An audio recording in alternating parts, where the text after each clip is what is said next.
Paniwalaan mo na ika'y sinasamahan ng Diyos. Sabihin mo, ako'y laging sinasamahan ng Diyos.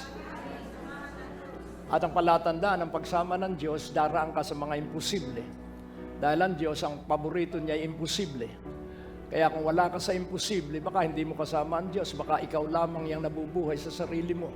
Pero hindi mo nahanapin ang imposible, idadaan ka talaga doon patungo sa pag-aangat sa iyo ng Diyos. Masakit pa rin ba ang iyong balakang? Magpuri ka lang sa Diyos at sabihin mo sa pangalan ni Jesus, magaling na ang aking balakang. Iyong idideklara, laging sa pangalan ni Jesus, sa pangalan ni Jesus, bayad na ang aking mga utang. Sabihin mo, sa pangalan ni Jesus, bayad na ang aking mga utang.